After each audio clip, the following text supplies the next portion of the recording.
Here's how to quickly set up your Sony A7 IV for super sharp and crispy videos. You gotta just press record. Hey, what's up? It's Omar Corey with Think Media. Now I'd encourage you to grab your Sony A7 IV and follow along. And you can do two things. Number one, you could save this video so that if your settings get messed up, you could pull this video back up easily and dial in your settings. And then number two, feel free to change the speed of this video. You can actually slow it down using the setting on the YouTube video so that you could follow along a lot better. But the first thing we're gonna do is put the camera into manual movie mode using the dials on the top. So the first thing you're gonna do is make sure that your bottom dial is set to the video camera, and then we're gonna scroll the top dial to the M, which means manual. Now you're gonna have full control over all your settings and they're never gonna change on you. Next, we're gonna change the temperature threshold of the camera. Hit the menu button on the top left of the camera, and then you're gonna go down to the toolbox. It's gonna be the setup menu option. Scroll down until you actually see power setting option. Hit right, and then scroll down to auto power off temp and change that from standard to high. Next, we're gonna dial in our resolution and frame rate, and we're gonna do that by hitting the video camera icon in menu, head over to image quality, then file format, and select XAVC-S 4K as your file format. Go down into movie settings and then select record frame rate and change that to 24p. Next, we're gonna hop into record setting, and you could choose one of three options. The highest quality video file that you're gonna get out of this camera is going to be the top option, but that's gonna be larger video files. And for most people, you're pretty good at 100 megabytes per second, 4208-bit, especially if you don't plan on doing all that much color grading. So I'm just gonna select that option. Now we can hop out of the menu and dial in our shutter speed, our aperture, and our ISO. The first thing we're gonna lock in is our shutter speed, and we're gonna just bring this number down to 1/50th of a second. And this is because you want to double the shutter speed based on your frame rate. The next thing we're gonna do for the aperture is we're actually gonna just scroll this as low as possible, depending on what your lens allows you to do. And in this case, my lens will allow me to go as low as 2.8, which is gonna give me a nice blurry background. The lower this number is, the more blurrier your background. And then the last exposure setting that you can adjust is the ISO. And I like to start at 100, dial in my lighting the way I need it, and then adjust my ISO accordingly. The higher the ISO, the brighter the image.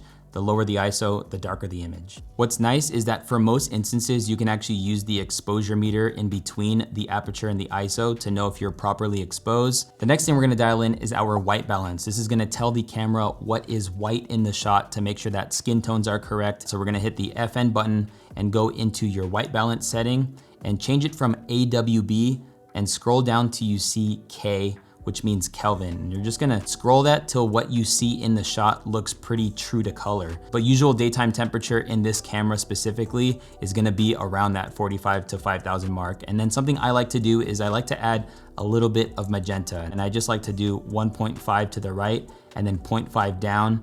And this is just gonna warm up your shot, give your camera a little bit more life. The next thing we're gonna show you is how we like to dial in our colors straight out of the camera so you don't have to shoot in any flat colored profiles and things like that. Hop into the exposure/color menu option and scroll down till you see color tone, or on the 5th option. Go to picture profile, make sure that's off, and then we're gonna go to creative look and change it to neutral. So we're gonna scroll down, select neutral, and then just follow along. I like to put +4 on the contrast, -9 on the highlights, +5 on the saturation, and then 4 on the sharpness and 1 on the clarity. And that's gonna give you some great colors coming out of camera with this setting. So at this point, your video should look pretty good. So let's dial in our audio settings by plugging in whatever mic source that you are using into the mic jack input. And you're gonna want your audio levels to sit right above -12 decibels, which is gonna be a sweet spot when recording audio. So it really depends on the mic you have, but just look for that level to be at right around -12 decibels. Next thing we're gonna dial in is our focus settings. So we're gonna hop into our menu, go to AF/MF, and then scroll down to face/IAF, and then go to face/I frame display.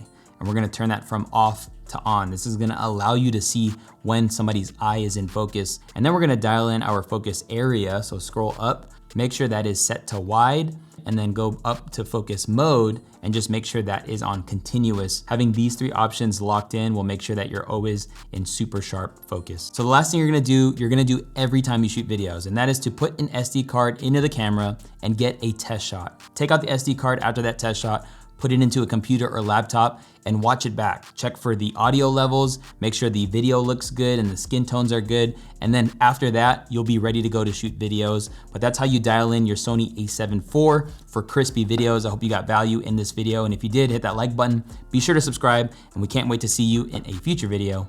Peace.